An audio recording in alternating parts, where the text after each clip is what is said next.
좋아요, 알람 설정 많이 많이 눌러주세요.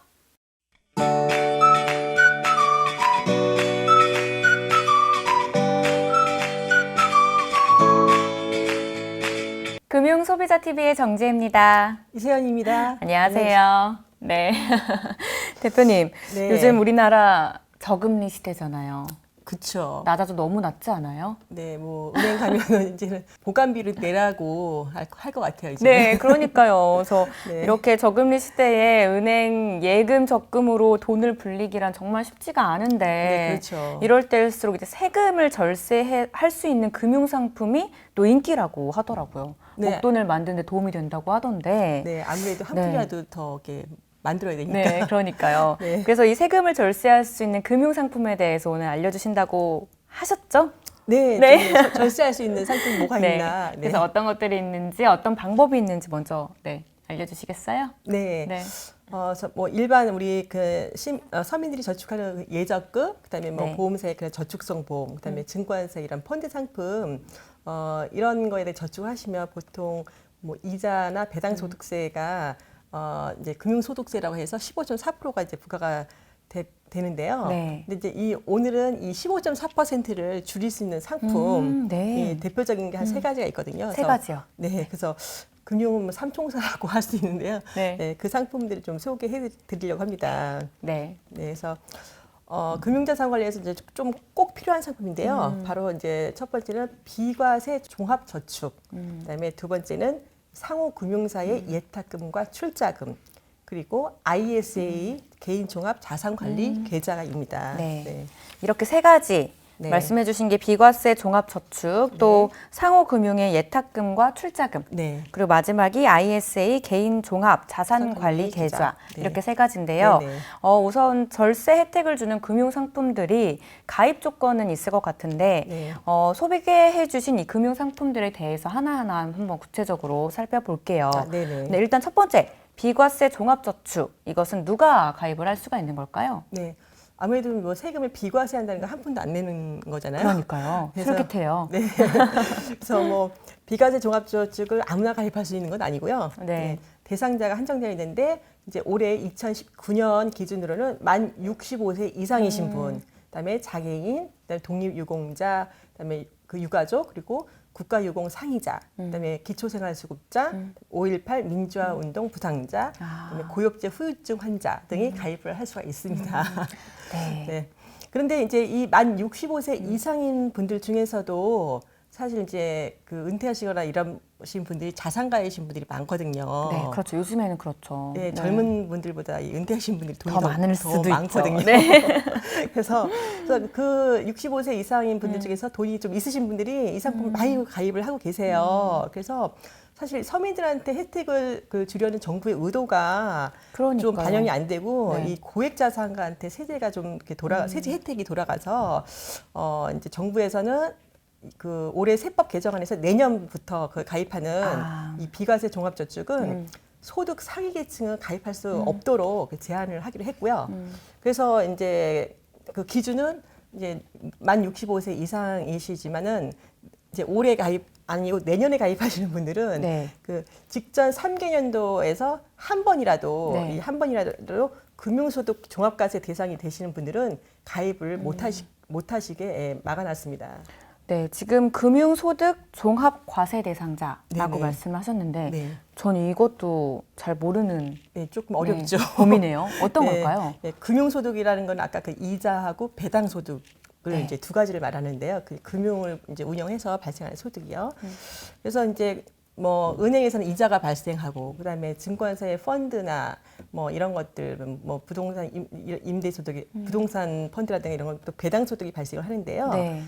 비과세 이제 금융소득이 발생하면 비과세되는 상품도 있고 또 분리과세되는 상품도 있어요. 그래서 네. 이 비과세되고 분리과세된 금융소득을 제외한 그 나머지 그 이자와 그 배당소득 금액이 1인당 개인별로 연간 2천만 원을 추가하면 네. 그 수익이 전체가 다 개인별 종합소득세 합산이 돼서 종합소득세를 내게 되거든요. 네. 그러니까 이 종합소득세 사실 이게 1인당 2천만 원인데 2천만 원을 넘으신 분들은 돈이 좀 있으시고 그런 거죠. 네, 하신 분들이잖아요. 맞아요. 그래서 네. 소득세율 그가 굉장히 높을 확률이 많고요. 그래서 예를 들어서 2천만 원 이자를 받으려면 얼마를 넣어야 될까요? 은행에다 연 2% 예금금리다 하면은 10억. 네, 10억을 넣어야 되거든요. 10억이요? 네, 10억에 네. 2%면은 2천만 원이거든요. 그렇네요. 네. 10억이라는 돈을 은행에 넣을 수 있는 분이면 상당히 고액 자산 가지고 그렇죠. 현금이 10억이 있는 건데, 그죠? 네, 그래서 이제 그런 분들은 가입을 못 하시게 내년부터는 제외가 됐습니다. 네, 이런 기준은 근데 꼭 필요한 것 같아요. 네네. 네, 왜냐면은 정말 어려우신 분을 분들. 돕기 위한 네, 건데. 그렇죠. 네. 그런 분들이 돈이 있으신 분들이 가입하시다 보니까 아무래도 정부에서도 세금을 덜 거치게 되겠죠. 네, 그러면 이 비과세 종합저축은 언제든지 가입을 할 수 있는 거예요? 네. 그래서 원래는 사실 네. 그 올해까지만 이걸 시행을 하기로 했었는데요. 네. 근데 가입 기간을 1년 더 내년까지 연장을 했어요. 그러면은 내년까지밖에 가입을 못 하는 네. 거네요. 그래서 만 65세 이상인 분들은 빨리 가입하시는 게 좋을 것 같고요. 은퇴 이제 자산 운영하실 때. 그리고 특히 이 금융소득 종합과세 대상자분들은 올해 안에 꼭 가입하셔야겠죠. 그러니까요. 네, 내년에는 가입을 못 하시니까. 네. 네네. 그러면 이 비과세 종합저축의 혜택과 특징이 있다면 어떤 게 있을까요? 네. 뭐 상품 이름대로 비과세 종합저축이니까 이자 소득세를 하나도 한 푼도 안 떼고 전액 다 비과세 해주는 건데요. 이거는 이제 은행뿐만 아니라 증권사나 그다음에 상호저축은행, 보험사 등 대부분의 다 금융기관에서 가입을 할 수가 있어요. 네. 그 가입 한도가 있겠죠. 그래서 한 5천만 원. 네. 원금 납입 원금 기준으로 5천만 원까지 네. 이제 그 납입을 하실 수가 있고요. 그래서 이제 수익을 많이 얻으시려면 사실 모든 금융기관에서 가입을 하실 수 있기 때문에 5천만 원을 은행에다만 딱 넣어놓으면 사실 뭐 2% 이렇게 한정돼 있잖아요. 그러니까 저는 개인적으로 뭐 증권사의 그 국공채 채권, 국공채 채권 같은 안전하거든요. 네. 증권사 하면 사람 보통 이렇게 주식만 이렇게 많이 생각을 하시는데 그러니까요. 안전한 상품도 있거든요. 찾아보면. 그래서 증권사의 그런 안전한 국공채 상품이라든가 아니면 상호저축 조금 시중은행보다 금리가 약간 높은 상호저축은행 예적금 이런 거에다가 좀 분산시켜서 가입하시는 게 좋을 것 같습니다. 네, 소개해 주신 이 상품들 중에 상호금융사의 예탁금과 이 출자금 네. 이런 것도 비과세 상품이라고 하셨는데 네네. 이 상품에 대한 혜택도 한번 알려주세요. 네. 먼저 이 상호금융사라고 하면 이제 제1금융기관이 아닌 우리 네. 이렇게 주변에서 볼 수 있는 새마을금고, 그다음에 농협이나 수협의 단위조합, 네. 그다음에 이제 신협 이런 금융기관을 말하는데요. 이제 보통 거기다가 상호금융사에다가 저축할 때는 예탁금하고 출자금이 있어요. 네. 예탁금하고 출자금의 차이를 혹시 아시나요? 아니요. 예탁금은 뭔가 미리, 그러니까 시간의 차이인가요? 미리 넣고 아니면 나중에 받고 뭐 아니요. 이런 거예요? 예탁금은 이제 고객들이 맡기는 네. 돈을 말하는 거고요. 아, 네. 예금이나 적금 같이 이렇게 맡기는 돈을 예탁금이라고 하고, 출자금은 주주로서 어떤 자본을 투자하는 거예요. 그러니까는 자본을 투자하는 거니까 출자금은 찾을 수가 없는 돈인 거고요. 어떻게 보면 투자를 한다는 거예요? 그렇죠. 예. 그래서 뭐 새마을금고라든가 농협이나 수협 이런 데서 그 운영을 해갖고 수익이 나면은 그 네. 주주들한테 배당을 주듯이 이렇게 출자하신 분들한테 배당을 주거든요. 예, 그래서 이제 그런 차이가 있는데, 아, 네. 네네. 그래서 그 예탁금은 그래서 언제든지 이렇게 입출금할 수 있는 그런 돈이고요. 이 출자금은 그 자본을 투자한 거기 때문에 회원을 탈퇴할 때 찾으시는 돈입니다. 그래서 이 예탁금은 1인당 3천만 원까지, 그다음에 출자금은 1인당 1,000만 원까지 이자하고 배당소득세를 비과세 해줍니다. 그래서 출자금은 원금은 못 찾지만 배당금 같은 거는 찾을 수가 있겠죠. 네. 그리고 이 혜택도 내년 2020년 말까지만 비과세 그 혜택이 유지가 되기 때문에요. 1년이라도 세제 혜택을 보시려면 올해 빨리 가입하시는 게 좋을 것 같고요. 그리고 뭐 이 상호금융사의 예탁금과 출자금은 그래도 뭐 2021년에는 5%로 분리과세가 되고요. 그다음에 2022년 이후에는 9%로 분리과세가 되거든요.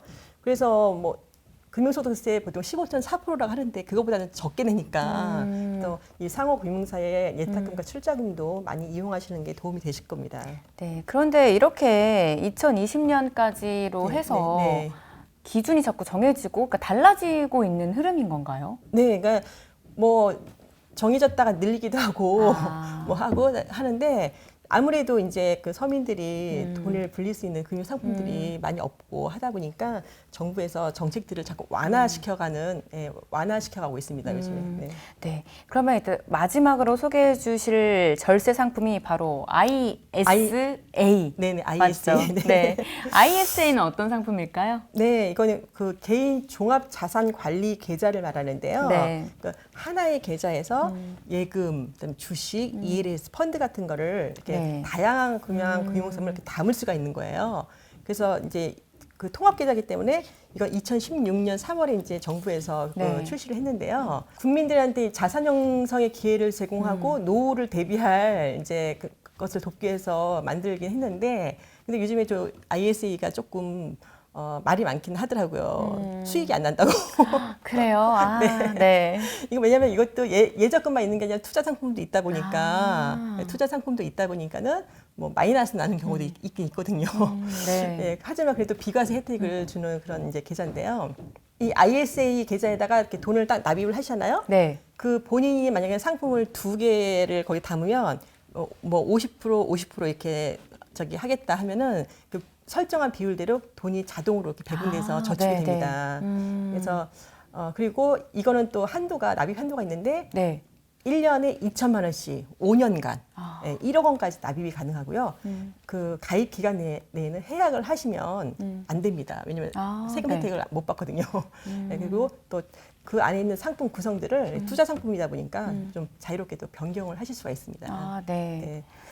그리고 또 이 상품은 이제 아까 뭐 5년 납입할 수 있다고 했는데 그 유형에 따라 또 3년짜리도 있기는 해요. 아, 그래요? 네, 그러니까 서민형하고 농어민형, 그다음 일반형 이렇게 그 세 가지가 있거든요, 상품 유형에. 네. 근데 이제 그 서민형하고 농어민형은 총 급여가 5천만 원 이하이신 근로소득자, 그다음에 그 종합소득 금액이 3,500만 원 이하인 개인 사업자분들, 이런 분들은 이제 서민형을 가입을 하실 수 있고, 여기에 해당하지 않으신 이제 소득이 조금 높으신 분들은 다 일반형으로 예, 5년짜리 네. 가입하실 수가 있습니다. 네. 네, 그러면은 이렇게 ISA에 가입을 했다. 네. 그럴 경우에 혜택은 어떤 게 있을까요? 네, 아까 이제 뭐 앞에서도 얘기했지만 뭐 이제 세제 혜택을 주는 건데요. 네.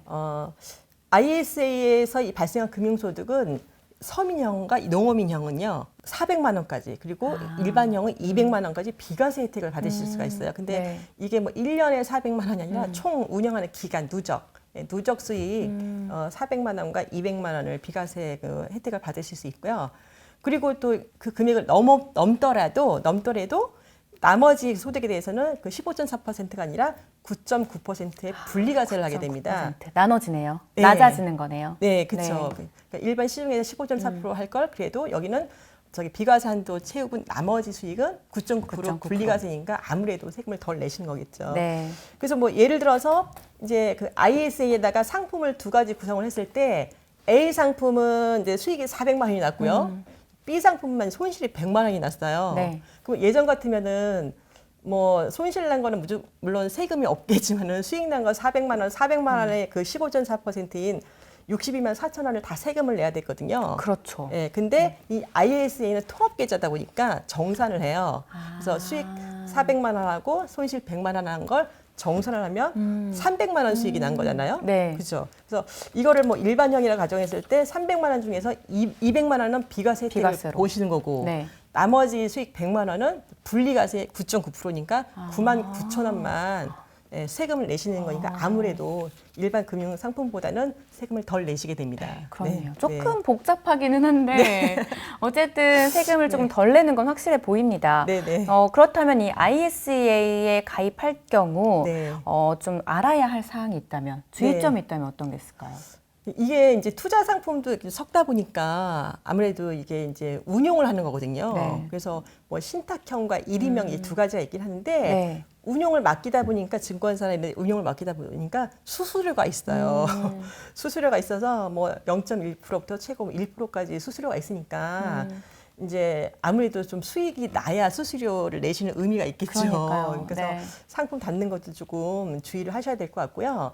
그다음에 또 이게 해지를 또 하면 그런 세금 혜택이 또 다 또 이렇게 안 되니까 좀 끝까지 유지할 수 있도록 좀 주의를 하셔야 되고, 하지만 이제 뭐 납입 그 의무 기간이 있긴 하지만 중도 인출도 가능하고요. 네. 그다음에 납입 자기가 낸 돈 내에서 만약에 중도 인출하면 감면된 세액에 대한 그런 뭐 불이익은 없고요. 네. 뭐 하지만 이제 해지 시에는 이자 소득세 15.4%를 다 내셔야 됩니다.